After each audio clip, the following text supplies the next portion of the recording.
আসসালামু আলাইকুম। আমি ইয়াসমিন রিতা, নিউ ইয়র্ক থেকে চলে এলাম নতুন একটা রান্নার রেসিপি নিয়ে। আজকে আমি আপনাদের সাথে শেয়ার করব হায়দ্রাবাদি বিরিয়ানির রেসিপি। আমি অবশ্য আজকে এটা চিকেন দিয়ে করছি, আপনারা চাইলে এটা বিফ দিয়ে কিংবা মাটন দিয়েও করতে পারেন।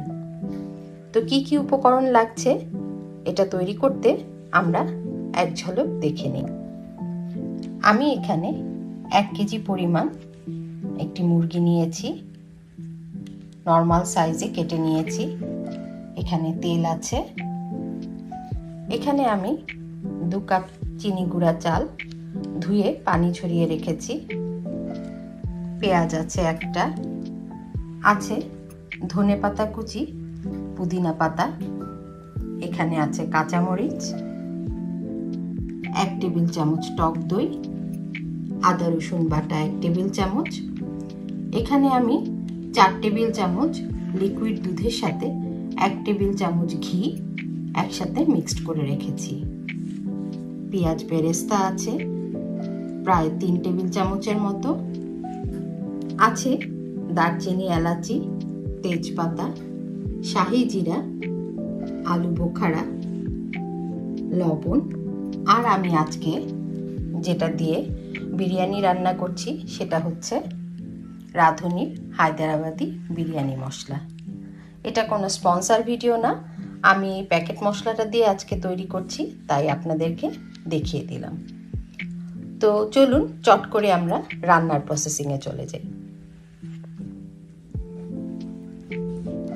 প্রথমেই আমি যেটা করছি, আমি এখানে মুরগির সাথে সেই 1 টেবিল চামচ আদা রসুন বাটাটা দিয়ে দিচ্ছি, সাথে দিচ্ছি পেঁয়াজ বেরেস্তা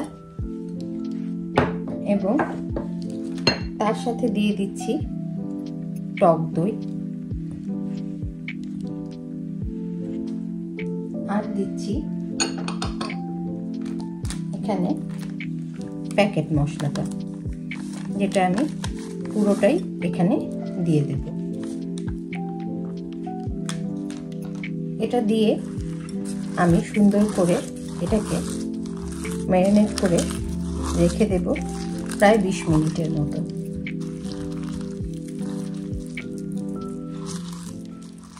আমি এটা সুন্দর করে মাখিয়ে নিচ্ছি।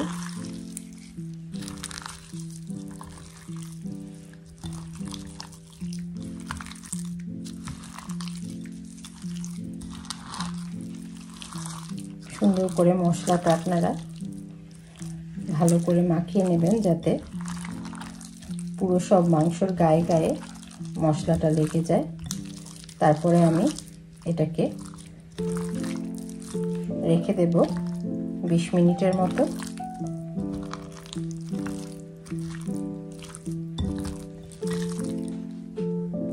আমার ম্যারিনেট করা শেষ, আমি এটা এখন রেখে দিচ্ছি। এখন চলে যাচ্ছি আমরা যে চালটা আমরা পানি ঝরিয়ে রেখেছি সেটা আমরা সিদ্ধ করে নিব। তো চলুন চালটা সিদ্ধ করে নিই। চালের পানিটা ফুটে উঠেছে, এর মধ্যে আমি দিয়ে দিচ্ছি 3টা এলাচ, 2 টুকরো দারচিনি, তেজপাতা এবং আধা চা চামচ পরিমাণ শাহি জিরা, আর দিয়ে দিচ্ছি লবণ। বেশ ভালো পরিমাণ লবণ দিতে হবে এখানে। আমি প্রায় 1.5 চা চামচের মতো লবণ দিয়েছি, আপনারা একটু দেখে বুঝে তারপর দেবেন। আমি মাংস ম্যারিনেট করার সময় লবণ দিইনি, কারণ হলো মশলাটাতে, প্যাকেট মশলাটাতে যথেষ্ট লবণ আছে, সেই জন্য আমি আর লবণ অ্যাড করিনি। তো এটা ফুটতে থাকুক, আর একটু ফুটলে আমরা এটার মধ্যে চালটা দিয়ে দেব। পানিটা ফুটে উঠেছে, আমি চালটা দিয়ে দিচ্ছি। আমি এর মধ্যে প্রথমে 1.5 চা চামচ লবণ দিয়েছিলাম, পরে আমি আবার একটু মুখে দিয়ে দেখলাম আর একটু লবণ লাগবে। আমি পানিতে আবার 1 চা চামচ লবণ অ্যাড করেছি। আপনারা এইভাবে দেখে নেবেন, কারণ ভাতটা যাতে যথেষ্ট পরিমাণ মানে লবণ থাকে সেটার মধ্যে, পরিমাণ মতো আর কি, যে সেটা খেয়াল করবেন, কারণ ভাতটা অলমোস্ট আধা রান্না হয়ে যাবে। পরে এটার মধ্যে লবণ দিলেও সেই লবণটা হয়তো বা ভাতের সাথে মিক্সড নাও হতে পারে, তাই আপনারা বুঝে এটার মধ্যে লবণ দেবেন।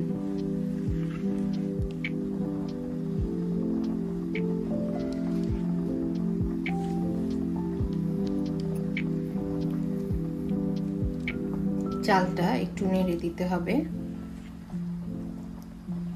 চালটা পুরোপুরি সিদ্ধ করা যাবে না, চালটা হাফ সিদ্ধ হলে আমি এটা নামিয়ে নেব, কারণ যেহেতু এটা পরে দমে থাকবে, দমে থাকাতে এটা পুরোপুরি তখন সিদ্ধ হয়ে যাবে।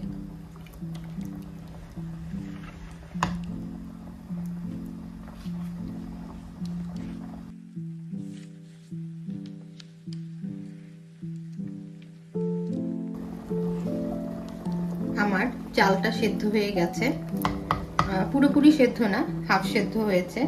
আপনারা যখন হাত দিয়ে এরকম চাপ দিয়ে দেখবেন যে ভেতরে দানা থাকে, তখনই আপনারা এটা নামিয়ে দেবেন। আমি এটা নামিয়ে নিচ্ছি।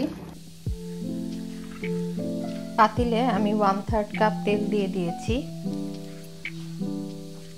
তেলটা গরম হয়ে গেছে হয়তো, হ্যাঁ তেলটা গরম হয়ে গেছে। আমি এখন পেঁয়াজ কুচি দিয়ে দিচ্ছি। পেঁয়াজটা হালকা বাদামি হলে আমি এর মধ্যে ম্যারিনেট করা মুরগিটা দিয়ে দেব।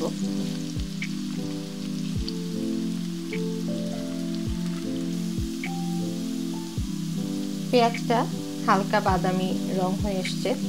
এখন আমি এই ম্যারিনেট করে রেখেছিলাম যে মুরগিটা, সেটা দিয়ে দিচ্ছি।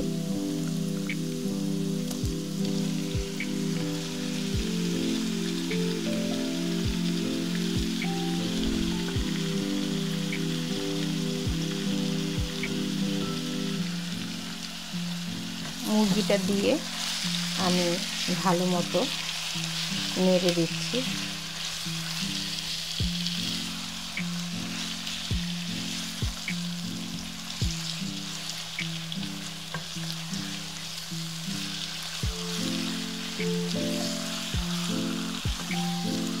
আমি এখন যেটা করব সেটা হচ্ছে, এটা যে বাটিতে আমি ম্যারিনেট করে রেখেছিলাম সেই বাটিটা ধুয়ে আমি অল্প একটু পানি এটার সাথে অ্যাড করব, তারপর এটাকে ঢেকে রান্না করব। আমি বাটিটা ধুয়ে সামান্য একটু পানি এটার মধ্যে দিয়ে দিচ্ছি।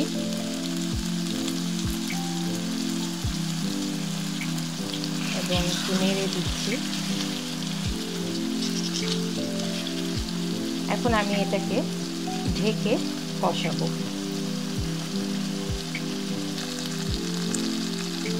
আমি এর মধ্যে 5টা কাঁচামরিচ দিচ্ছি, দিয়ে এটাকে আমি ঢেকে দিচ্ছি। এটা কষানো হলে আমি অল্প পানি দেব যদি প্রয়োজন পড়ে, আর যদি মুরগি থেকে পানি বের হয় তাহলে আর প্রয়োজন পড়বে না, তাতেই মুরগি সেদ্ধ হয়ে যাবে।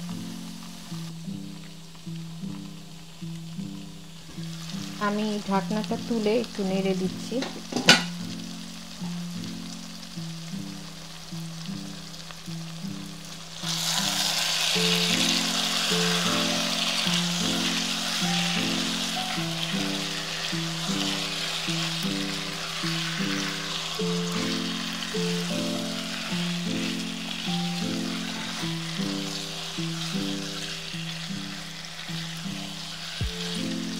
আপনারা দেখছেন মুরগিটা একটু ভাজা ভাজাও হচ্ছে আর ভালো কষানো হচ্ছে। এটাকে ভালো করে কষাতে হবে, তারপর আমি এটাতে পানি দেব।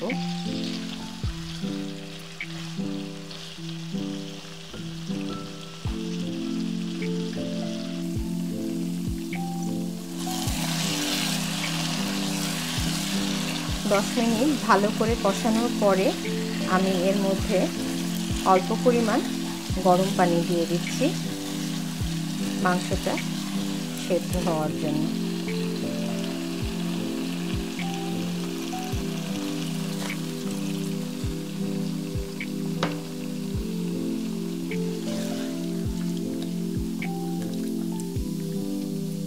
একদম অল্প পানি দিয়েছি যাতে মাংসটা, যেহেতু এটা ফার্মের মুরগি,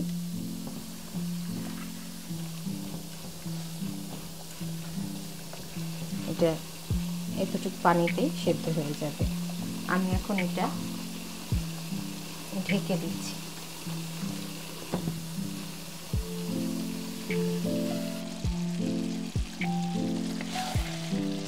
আমি ঢাকনাটা খুলে নেড়ে দিচ্ছি। আপনারা দেখতে পাচ্ছেন এটা ঝোলটা ঘন হয়ে এসছে, পানিটাও টেনে গেছে অনেকটা। আর একটু পানিটা কমলে, ঝোলটা গাঢ় হলে আমি পরবর্তী প্রসেসিংয়ে যাব।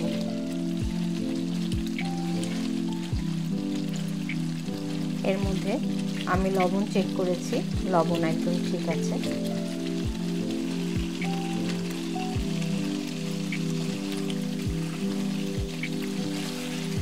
মাংসের ঝোলটা ঘন হয়ে গেছে। আমি এখন এটা নামিয়ে নেব এবং পরবর্তী প্রসেসিংয়ে যাব। আমি আবারও একটু ছোট্ট করে বলে নেই, এখানে আমার পরিমাণ অনুযায়ী লবণ ঠিক আছে। আপনারা একটু রান্নার পরে চেখে দেখবেন, যদি মনে করেন লবণ লাগবে তাহলে আপনারা লবণ অ্যাড করে নেবেন। তো আমি পরবর্তী প্রসেসিংয়ে চলে যাচ্ছি। আমি এখন মাংসের উপরে রাইসটা বসিয়ে দিচ্ছি। তারপরে অন্যান্য যা উপাদান আছে তা আস্তে আস্তে উপরে দিয়ে তারপরে এটাকে দমে দেব। আমি রাইসটাকে সাজিয়ে নিচ্ছি সুন্দর করে।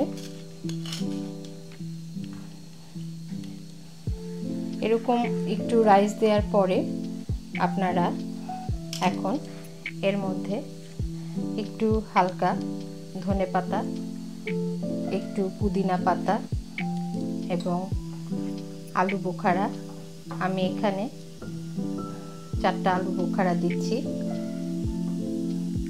আলু বোখারা, কিছু কাঁচামরিচ, সুন্দর করে যার যা পছন্দ, এখানে বাদামও দেয়া যায়, বাদাম কুচিও দিতে পারেন, দিয়ে আবার একটু রাইস উপর দিয়ে দিচ্ছি।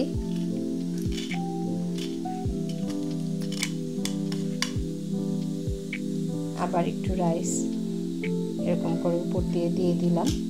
তারপর আরেকবার একটু ধনেপাতা, অল্প একটু পুদিনা পাতা এবং এই যে আমি ঘি এবং দুধটা মাখিয়ে রেখেছিলাম, একসাথে মিক্সড করে রেখেছিলাম, সেটা উপরে দিয়ে দিচ্ছি। আরেকটা জিনিস আমি এটার সাথে অ্যাড করব, সেটা হলো পেঁয়াজ বেরেস্তা।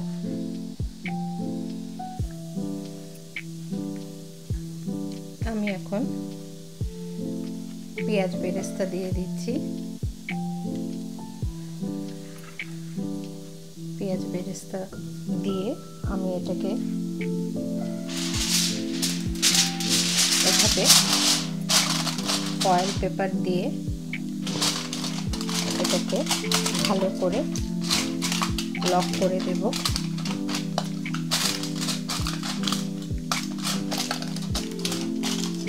এটা সুন্দর মতো লক হয়ে গেছে। এখন আমি এটাকে একদম লো হিটে দমে দিয়ে রাখবো। তো চলুন এটাকে দমে দিই। আমি এটাকে লো হিটে দমে বসিয়ে দিয়েছি। এটা দমে থাকবে প্রায় 20 মিনিটের মতো। তারপর আমি আপনাদেরকে এটা খুলে দেখাবো। 20 মিনিট হয়ে গেছে। আমি আপনাদেরকে ঢাকনাটা তুলে দেখাচ্ছি।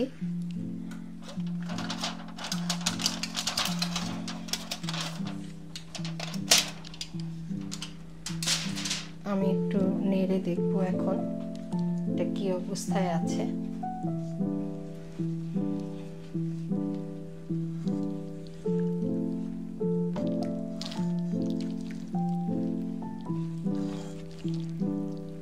এটাকে এখন সুন্দর করে একটু মাখিয়ে দিতে হবে, উপরেরটা নিচে, নিচেরটা উপরে।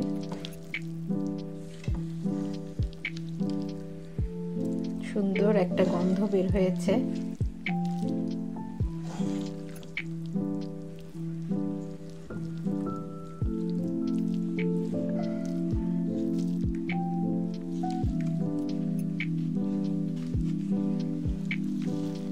তৈরি হয়ে গেল আমার হায়দ্রাবাদি বিরিয়ানি। আমি আপনাদেরকে এখন এটা সার্ভ করে দেখাচ্ছি।